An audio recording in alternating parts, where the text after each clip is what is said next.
Question number 7, Gareth Hughes. Thank you, Mr. Speaker. My question is to the Minister for the Environment. Order. And asks, did the Environmental Protection Authority assess the full version of Anadarko's Discharge Management Plan and Emergency Response Plan as part of the evaluation of the company's environmental impact assessment for Deepwater Taranaki Well? If not, why not? Honourable Amy Adams. Mr. Speaker, under the transitional provisions within the EEZ Act, which are in effect until July 2014 and which apply to the application in question, the EPA is only required to assess the completeness of the impact assessment as set out in Section 39, not make a finding on its effectiveness. I note that the EPA is an independent agency which operates at arm's length from ministers, and therefore this matter is entirely operational for the EPA.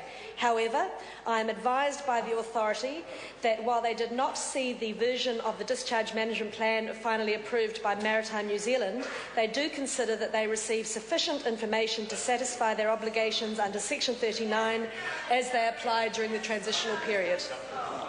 Supplementary question, Gareth Hughes. Is the Minister for the Environment satisfied that the Environmental Protection Authority has done its job when it signed off on Anadarko's well without having the full facts in front of it about potential environmental effects from a spill?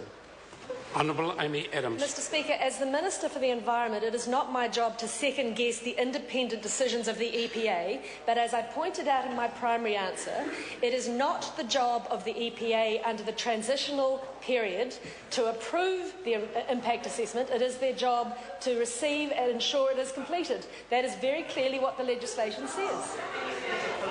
Supplementary. Supplementary question, Gareth Hughes. Given legal doubts have been raised, is she confident that the Environmental Protection Authority has fulfilled its statutory obligation to determine that Anadarko's environmental impact assessment was complete, given it only saw summaries of Anadarko's oil spill modelling and emergency response plan?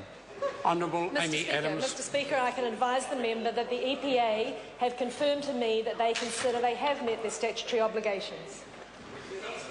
Supplementary question, Gareth Hughes. Hasn't the government not only kept the public in the dark by suppressing these documents, but the EPA has kept itself in the dark by not seeking and seeing full versions of Anadarko's oil spill response plans before giving approval to drill the deepest ever well in New Zealand's waters?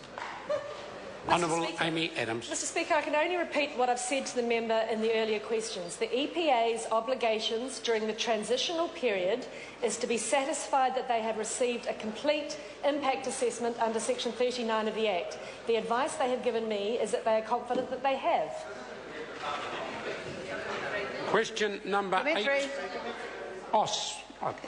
the member. Okay. Supplementary question, Moana Mackie. Thank you, Mr. Speaker. Is it still her assertion that deep-sea drilling can be done safely by Anadarko off the coast of Taranaki and Kaikoura because we've been drilling offshore in Taranaki for decades with no problems, when advice she received a year ago shows that the risk of a reportable incident each year increases from 10% at depths we've drilled in so far to 70% at the new deepwater depths proposed off the coast of Kaikoura? Honourable Amy Adams. Well, Mr. Speaker, yes, it is my view that it can be undertaken safely. That's not to say there aren't risks. Of course there are risks. And yes, risks do increase as you get deeper. We've always been clear with that. But let me be really clear about this. 70% figure that Mr Cunliffe is trotting around the country and whipping up unjustified concern over is the risk of a reported incident. A reported incident. Mr. Speaker, that includes property damage, it includes accident or injury to workers, it includes days of being shut down. It is not the indication of a likely oil spill. In fact, the best international information that I have seen tells us that on average for deep-water offshore wells, the average rate of spill is 2.54 per 1,000 wells, and most of those are minor and contained. Great. Order. Question number 8. Honourable Clayton Cosgrove. Thank you, Mr. Speaker. My question is to the Minister of Finance and asks, when, if at all, did Cabinet approve the timing